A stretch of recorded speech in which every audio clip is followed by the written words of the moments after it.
세계 2차 대전이 발발했을 때에 영국은 깊은 절망과 불안과 두려움에 떨고 있었습니다.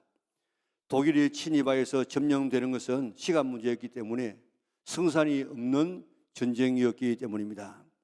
그때 유명한 처칠은 당시 존경받는 성공의 주교였던 윌리엄 템플에게 국민들에게 전할 희망의 메시지를 부탁을 했습니다. 템플은 대국민 메시지를 시작했습니다. 대영 제국의 국민 여러분, 지금은 우리가 하나님 앞에 예배할 때입니다. 전쟁은 큰일입니다. 그러나 예배는 더 큰 일입니다. 만일 우리 국민이 이와 같은 때에 전쟁으로 하나님께 예배할 수, 진정으로 하나님 앞에 예배할 수 있다면, 하나님을 바라보고 하나님 우리와 함께 하는 것을 믿을 수 있다면 전쟁은 결코 큰 일이 아닙니다. 우리는 능히 우리가 예배한 그 하나님의 도움으로 이 전쟁에서 승리할 것입니다. 그날 영국의 모든 교회는 종을 쳤습니다. 교회마다 예배하는 국민들로 인산인해가 이루어졌습니다. 진정으로 예배를 드리고 전쟁에 임했습니다. 과연 영국은 치열한 전쟁에서 버티고 견뎌내고 마침내 승리할 수가 있었습니다. 이것이 예배의 영광입니다. 우리 영락의 온 성도들은 주일마다 예배마다 이런 예배를, 영광의 예배를 체험하여서 정말 주님의 함께 하시는 이런 임재를 경험하는 살아있는 예배를 드리는 우리 영락의 온 성도들 될 수 있기를 주님의 이름으로 축원합니다. 우리가 예배를 드립니다. 구약에서 예배의 장소는 성막이고 성전이었습니다. 그런데 이 땅에서 드리는 예배나 성전은 아무렇게나 그저 이렇게 흘러가다가 드리는 예배가 아니고 하늘의 모형을 본받아서 하는 것입니다. 히브리서 8장 5절을 현대어 성경을 한번 같이 읽어보겠습니다. 땅 위에 제사장들이 들어가 일하는 성전은 하늘에 있는 본래의 성전을 본떠서 만든 것에 지나지 않습니다. 모세가 성막을 세우려고 했을 때에 하나님께서 시내산에서 이르신 대로 하늘에 있는 성전을 그대로 본떠 만들라고 경고하셨기 때문입니다. 아멘. 이 땅에 있는 성막이나 성전은 모세나 솔로몬이 자기 마음대로 만든 것이 아니고 하나님께서 보여주었어요. 성막도 마찬가지고 성전도 다윗에게 하늘의 성전을 보여주시고 그 설교도까지 그 재료까지 다 솔로몬에게 주어가지고 성전을 짓게 했습니다.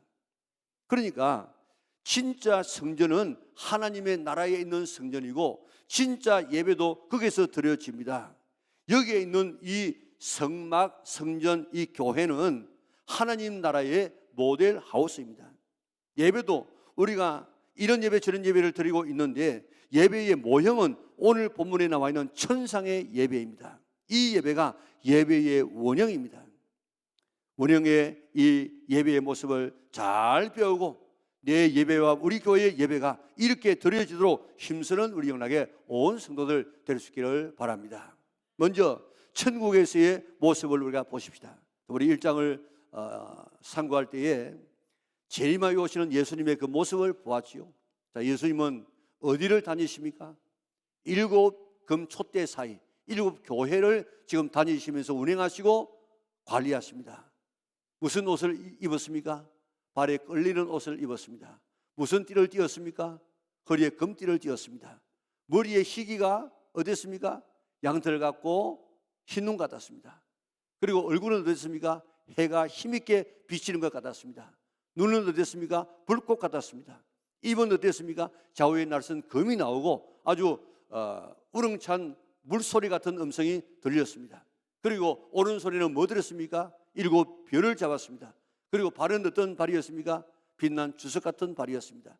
이런 주님의 모습으로 재림하여 오신다는 사실을 우리 1장에서 보았습니다. 그런데 오늘 4장에 와서는 하늘의 예배의 광경을 보여주십니다.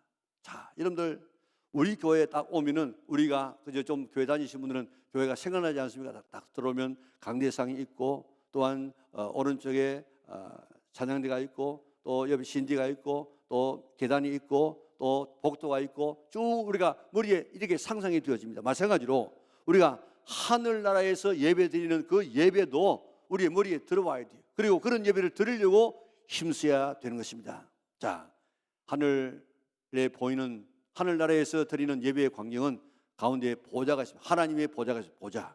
그 보좌에 앉으신 이는 하나님이신데 벽옥 같고 홍보석 같았습니다. 그리고 그 보좌 이 주위에는 무지개가 무지개. 무지개가 뭡니까? 무지개는 다시는 이런 물로 심판하지 않겠다는 그런 하나님의 약속의 말씀이죠. 무지개가 있고, 그리고 또 보좌에서 아주 큰 음성, 번개 같은 우레와 같은 음성이 쫙 나오고, 그 다음에 보좌 앞에는 7 역이 있고, 그 다음 그 앞에는 유리바다 같은 이런 수정 같은 유리바다가 쫙 깔려 있고, 그리고 그 앞에 4 생물이 하나님을 찬송하고 있고, 그 앞에 이제 24 장로들이 흰옷을 입고 금멜유관을 쓰고 하나님을 예배하며 찬송하는 이런 모습이 하늘나라에 있는 그런 예배의 그 모습입니다. 모습. 이것이 하늘의 모습이고 이것이 참 예배의 원형인 것입니다. 우리 이런 예배가 드려지도록 늘 이렇게 사모하고 기도할 수 있기를 바랍니다. 먼저 하나님의 보좌가 있는데 그 보좌 주위에 뭐가 있다고요? 무지개가 있어요. 무지개가. 무지개는 무슨 뜻입니까? 다시는 홍수로 심판하지 않겠다 하는 하나님의 구원의 보장을 이야기하고 있습니다. 그리고 보좌에 앉으신 이는 하나님이신데 뭐가 같았습니까? 벽옥과 홍목석 같았습니다. 빛이 확 이렇게 나는데, 보좌에 앉으신 하나님에게서 이런 이 보석에서 나는 이 광채가 확 이렇게 나타났다 이 말입니다. 하나님은 볼 수 없는 하나님이라는 것이 온 성경 전체의 이런 하나의 흐름인데, 그런 볼 수 없지만은 하나님은 어느 곳에 있느냐? 빛 가운데 계신다 그랬습니다. 그래서 시편 104편 2절에 보니까 하나님은 옷을 입음같이 빛을 입으시고 그랬습니다. 또 바울은 디모데전서 6장 16절에 가까이 가지 못할 빛에 거하시고 아무 사람도 보지 못하였고 또 볼 수 없는 자라 그렇게 했습니다.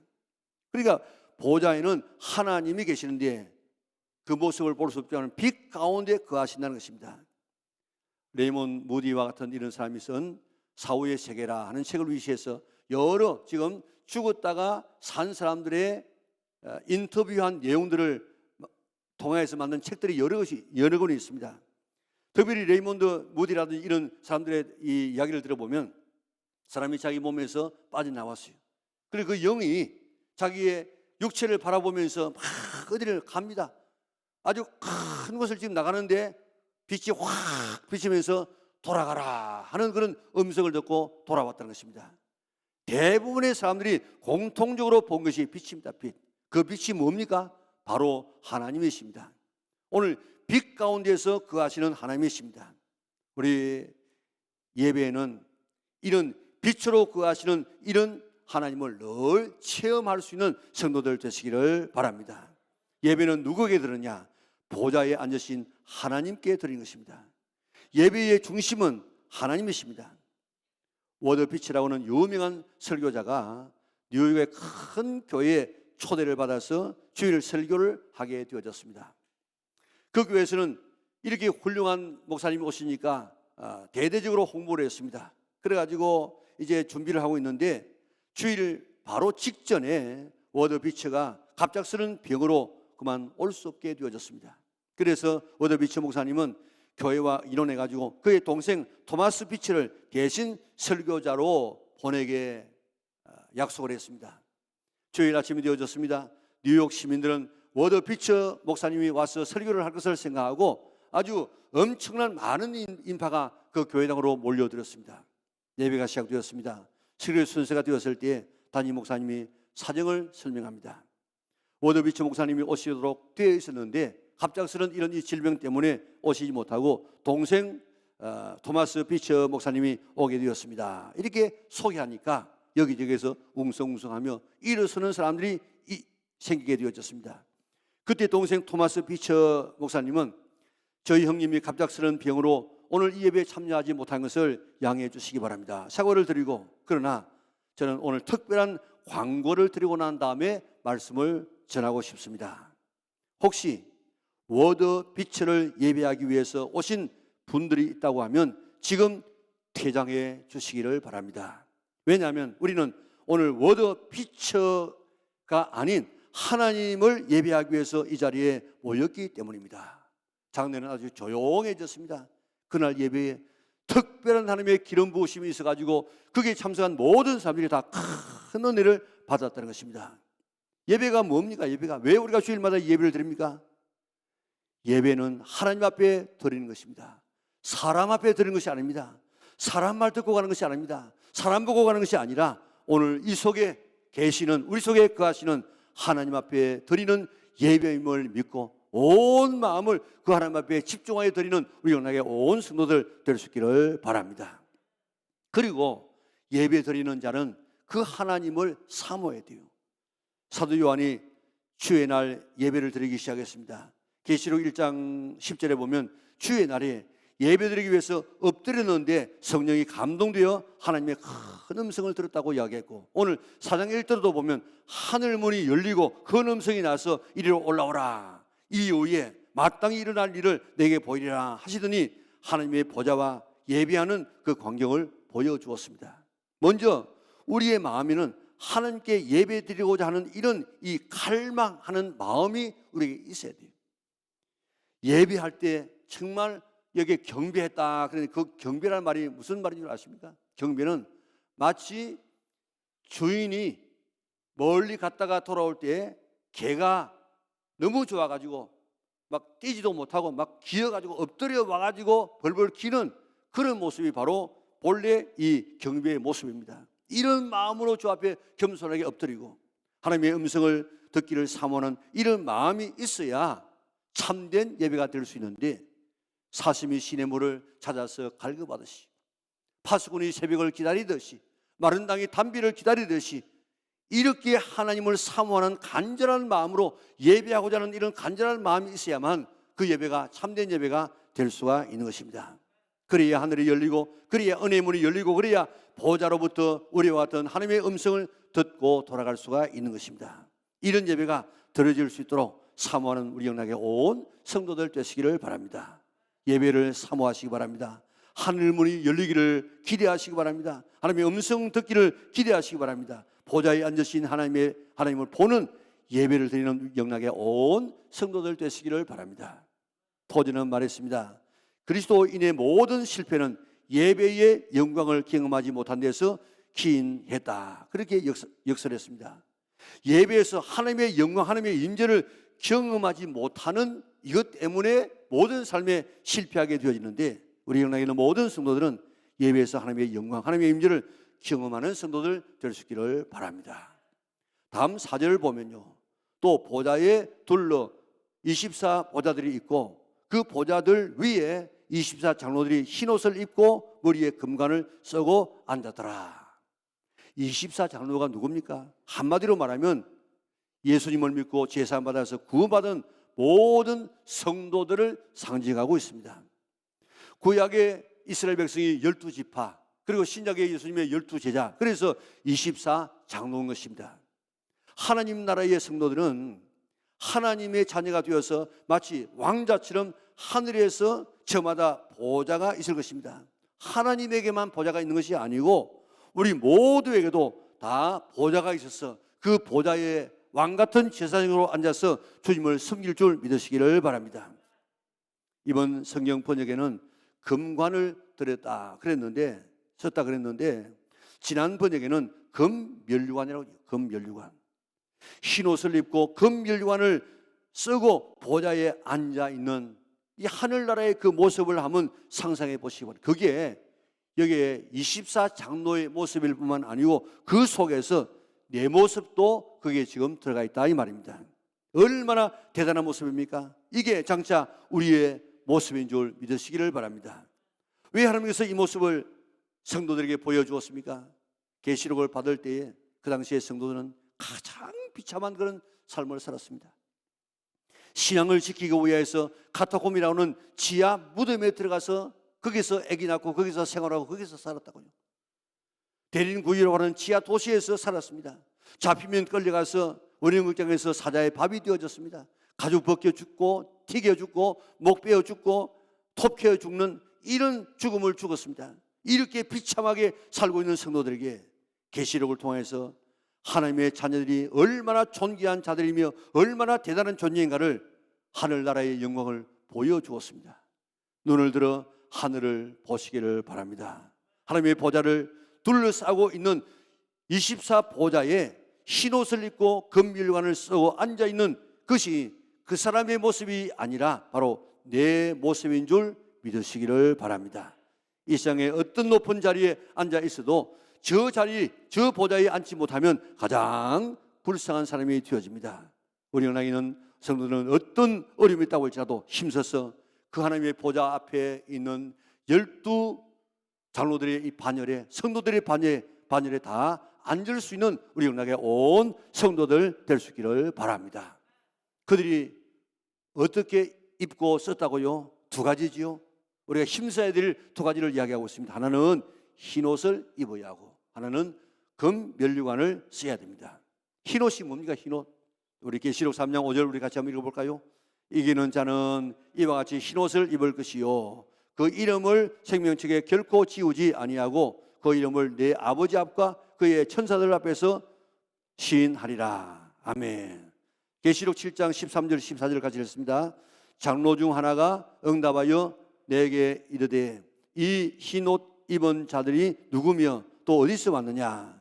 내가 말하기를 내 주여 당신이 아시나이다 하니 그가 나에게 이르되 이는 큰 환난에서 나오는 자들인데 어린 양의 피에 그 옷을 씻어 희게 하였느니라. 어떤 사람이 흰옷을 입었다고요? 어떻게 해서 흰옷을 입었다고요? 어린 양의 피에 그 옷을 씻어 희게 하였느니라. 계시록 19장 8절을 볼까요? 같이 읽습니다. 그에게 빛나고 깨끗한 세마포 옷을 입도록 허락하셨으니 이 세마포 옷은 성도들의 옳은 행실이로다 하더라. 아멘. 흰옷은 뭡니까?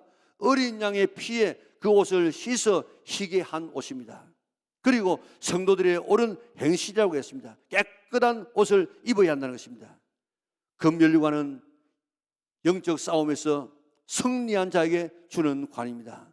사탄과 싸우고 죄와 싸우고 육신의 정욕과 싸워서 승리한 자에게, 선한 싸움에 승리한 자에게 주시는 관이 바로 이 금면류관입니다. 우리 땅에서 하나님의 보배로운 피로 깨끗하게 씻김받고 날마다 거룩하게 생활하여서 흰옷을 더럽히지 아니하고 주님 앞에 설 수 있도록 늘 회개할 것 회개하고 깨끗한 경건한 성도의 삶을 살아갈 수 있기를 바랍니다. 그리고 하나님께서 우리를 위해서 예배하신 이 놀라운 승리, 선한 싸움에 승리하여서 면류관 준비할 수 있는 우리 영락의 온 성도들 될 수 있기를 바랍니다. 예배자의 자격은 뭐라고요? 흰옷을 입었어요. 또 하나는 금면류관을 쓴 것입니다. 이 땅에서 이 준비 잘해서 하나님 나라에서 흰옷 입고 금면류관 쓰고 보좌에 앉는 우리 영락의 온 성도들 될 수 있기를 바랍니다. 그들이 어떻게 예배를 드렸습니까? 보좌 주변에 네 생물이 있습니다. 네 생물. 첫째 생물은 뭐 같다고요? 사자 같고, 둘째 생물은 뭐 같다고요? 송아지 같고, 셋째 생물은 뭐 같다고요? 사람 같고, 넷째 생물은 뭐 같다고요? 사자 같고, 첫째 생물은 뭐 같다고요? 독수리 같고, 첫째 생물은 뭐 같다고요? 사자 같고, 둘째 생물은 송아지 같고, 셋째 생물은 사람 같고, 넷째 생물은 독수리 같고, 이 네 생물은 천사를 대표하고 있습니다. 보좌 주변에 천사들이 찬양합니다. 거룩하다 거룩하다 거룩하다 주 하나님 곧 전능하시이여 전에도 계셨고 이제도 계시고 장차 오실리라. 그렇게 찬양하고 24 장로들도 같이 성도들이 하나님 앞에 경배하는데 자기의 관을 보좌 앞에 드리며 찬양했다고 했습니다. 그러면서 뭐라고 이야기합니까? 영광과 존귀와 권능을 받으시기 있는 것이 합당하오니 주께서 만물을 지으십니다. 자기들이 흰옷을 입고 금면류관을 쓰고 보좌에 앉게 된 것을 생각해 보았습니다. 내가 어떻게 해가지고 이 하늘나라까지 와가지고 이렇게 흰옷을 입고 이렇게 금면류관을 쓰고 내가 앉게 되었는가 생각해 보니까 자기들이 잘해서 흰옷을 입고 금면류관을 쓰게 된 것이 아니었습니다.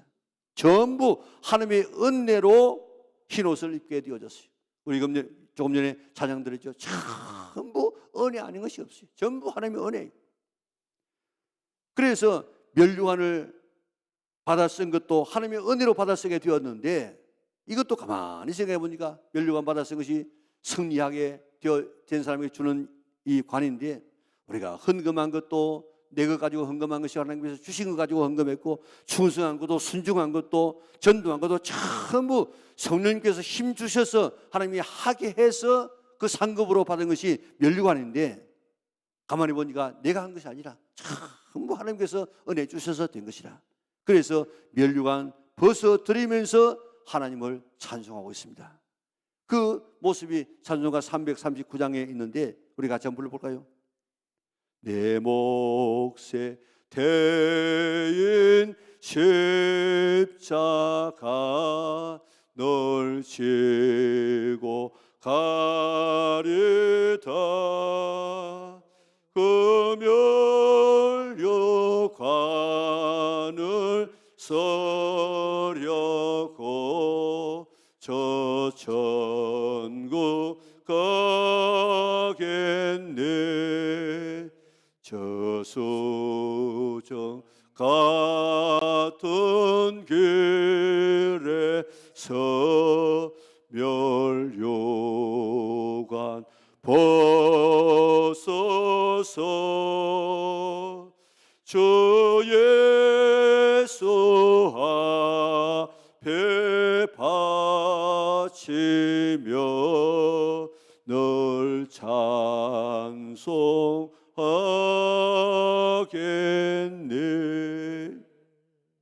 면류관 쓰려고 천국 가는데 우리의 소원은 하나님의 나라에서 면류관 받아 쓰는 것인데, 그 면류관 주님께 바치면서 늘 찬송하는 곳이 바로 천국의 예배입니다. 왜 그렇습니까?